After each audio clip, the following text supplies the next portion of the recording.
अस्सलाम वालेकुम व्यूअर्स, आप देख रहे हैं हमारा channel rich Pakistan with Abdurrahman और हम लाए हैं आपके लिए दो इंटरेस्टिंग न्यूज। इटली ने हजारों पाकिस्तानियों को वीजा देने का ऐलान किया है क्योंकि इटली के अंदर आबादी मुसलसल घट रही है और हम इस मामले में जरूरत से ज्यादा खुद कफील हैं। और इटली का शुमार दुनिया के उन चंद ममालिक में होता है जिनको हम ज्यादा चीजें बेचते हैं और कम खरीदते हैं, यानी हमारी ट्रेड जो है वो सरप्लस में है। आज बताएंगे कितने हजार वीजे जारी करने का ऐलान किया गया है जो पाकिस्तानियों के लिए बहुत बड़ा पोटेंशियल है। इसके अलावा आज की दूसरी खबर हमारे उन नाज़रीन के लिए है जो हर दफा कोई ना कोई नाउमीदी वाली बात जरूर करते हैं, कमेंट्स में लिखते हैं इस मुल्क में कुछ ठीक नहीं होगा। उनको बताने के लिए कि सरकारी हजारों एकड़ रकबा जिसको सरकारी अफसरान करोड़ों रुपए कमाने के लिए इस्तेमाल कर रहे थे, उसे ना सिर्फ उन अफसरान से निकलवा कर जंगलात में बदला गया है, बल्कि पाकिस्तान में इस तरह के छोटे छोटे बड़े काम हर सतह पर हो रहे हैं। उसको प्रोग्राम के दूसरे हिस्से में डिस्कस करेंगे, लेकिन पहले चलते हैं इटालियन एम्बेसडर की जानब जो कि पाकिस्तान में तैनात हैं। उन्होंने ऐलान किया है कि रवा साल के अंदर 15,000 वीजे पाकिस्तानियों को दिए जाएंगे इटली माइग्रेट करने के लिए। क्यों? इटली के अंदर जो आबादी के बढ़ने का तनासुब है वो मुसलसल घट रहा है। वहां पर लोग बूढ़े ज्यादा हो रहे हैं और कमाने वाले कम हैं, लो बर्थ रेट है, और हम अगर किसी और चीज में खुद कफील ना भी हों, आबादी में जरूरत से ज्यादा खुद कफील हैं। तो उस हिसाब से पाकिस्तानी यूथ के लिए इटली जाना एक बड़ा प्रोग्रेसिव तरीका निकल आया है। अब इटली के अंदर 1.5 लाख पाकिस्तानी सेटल्ड हैं और वो हर साल तकरीबन 1 अरब यूरो पाकिस्तान रेमिटेंसीज की सूरत में भिजवाते हैं। इसके अलावा पाकिस्तान और इटली के दरमियान जो तिजारत है उसका हुजम बढ़कर सालाना 2 अरब यूरो हो गया है।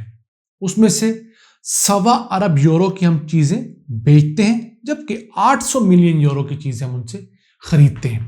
तो हमारा उनके साथ 400 मिलियन यूरो का सरप्लस है।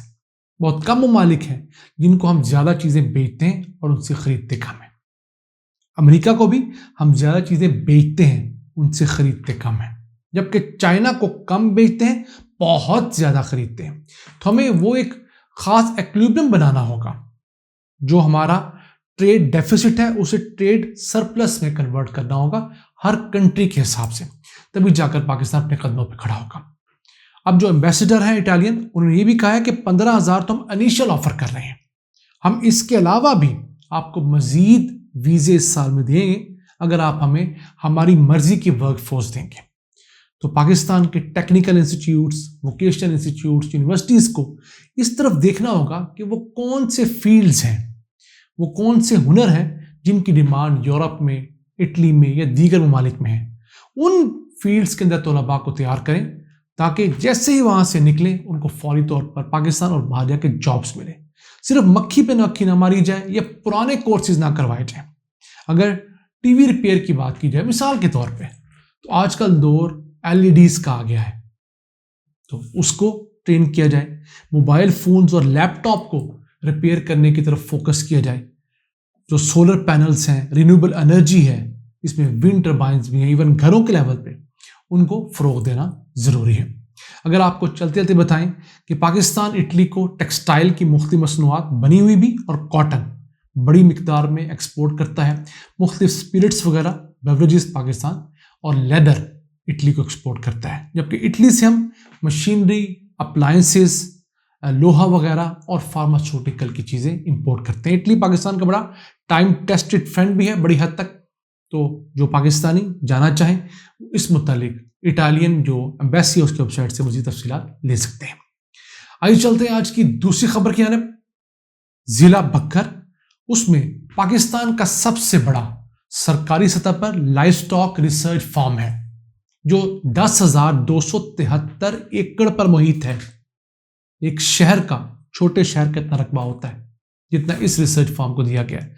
1951 में हमने इसे कॉमनवेल्थ के ममालिक की मदद से बनाया तो था कि हम यहाँ पर अपने लाइफ स्टॉक की रिसर्च करेंगे। इसमें भैंसें हैं, गाय हैं, कैमल हैं, गोट्स हैं, लेकिन आहिस्ता आहिस्ता اس کو نیگلیکٹ کر دیا گیا کیونکہ لائف اسٹاک کبھی بھی ہماری حکومتوں کی ترجیح نہیں رہا ہے۔ اب بکر کی تحصیل کلور کوٹ جو ہے وہاں پر یہ واقع ہے۔ سرکاری کاغذوں کے مطابق اس میں سے 8,374 ایکڑ رقبہ تو قابل کاشت ہے، جبکہ 1,899 ایکڑ رقبہ جو ہے اسے یہ کہا گیا ہے وہاں پر ٹیلے ہیں اور وہ ناقابل کاشت ہے۔ تو ہو کیا رہا تھا؟ 1,400 ایکڑ رقبہ جو کہ پراپر کاشت کیا جا رہا تھا، لیکن اس ریسرچ انسٹیٹیوٹ کے افسران نے سرکار کی کاغذوں میں یہ بتا رکھا تھا یہ بنجر رقبہ ہے، یہاں پر ریت کے بڑے بڑے ٹیلے ہیں، اور یہ ریسرچ انسٹیٹیوٹ ہے، اس کا نام ہے رکھ غلامہ لائف اسٹاک ایکسپیریمنٹ اسٹیشن۔ تو اس جگہ کے افسران اس 1400 ایکڑ رقبے پہ پراپر کاشتکاری کیا کرتے تھے۔ 2 فصلیں جو روٹین میں لی جاتی ہیں وہ لی جاتی تھیں۔ اب اگر 1 ایکڑ سے سالانہ آمدن ہم 2 لاکھ روپے میں زیوم کریں تو 1400 ایکڑ سے 28 کروڑ روپے آتا ہے سال کا۔ اس میں سے آپ 2/3 خرچہ نکال لیں، 18 کروڑ خرچہ بھی نکال دیں تو 10 کروڑ روپے کی بچت آ رہی تھی۔ تو ہوا کیا؟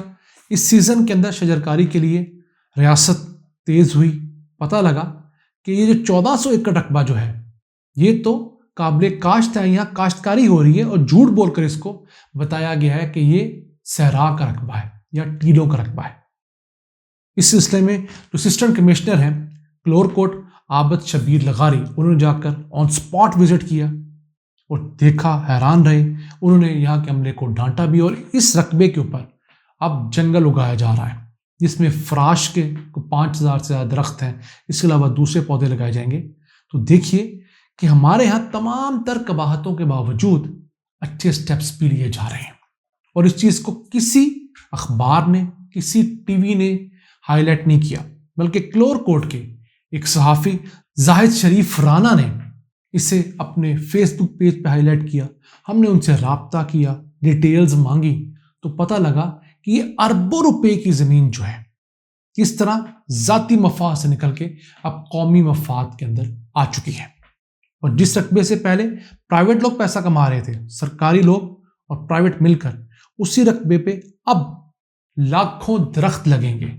پروسیس شروع ہو گیا ہے، 50 ایکڑ پہ درخت لگ چکے ہیں، آہستہ آہستہ وہاں پہ ریجنریشن ہوگی تو ایکو سسٹم ہی بدل جائے گا۔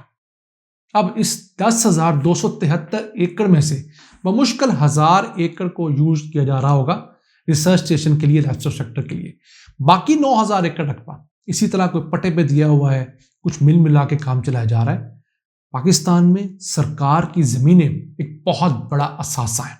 ہم ہر دفعہ کو کہتے ہیں جس دن حکومت نے اپنی زمینوں کو پراپر یوٹیلائز کرنا شروع کر دیا، ہمیں قرضوں کی بڑی مقدار لینے کی ضرورت ہی نہیں پیش آئے گی۔ اسی طرح کا ایک بہت بڑا لائف اسٹاک فارم یہ اوکاڑا کے پاس ہے، جس کو بہادر نگر بھی کہا جاتا ہے، وہ 3,050 ایکڑ پہ ہے۔ میں ذاتی طور پر وہاں وزٹ کر چکا ہوں۔ بمشکل 500 ایکڑ کے اوپر کوئی نہ کوئی کام ہو رہا ہے، باقی 2,500 ایکڑ پہ فصلیں لگی ہوئی ہیں، اور جس کام کے لیے وہ رقبہ 30-40 سال پہلے مختص کیا گیا تھا اس لیول پہ کام نہیں ہو رہا۔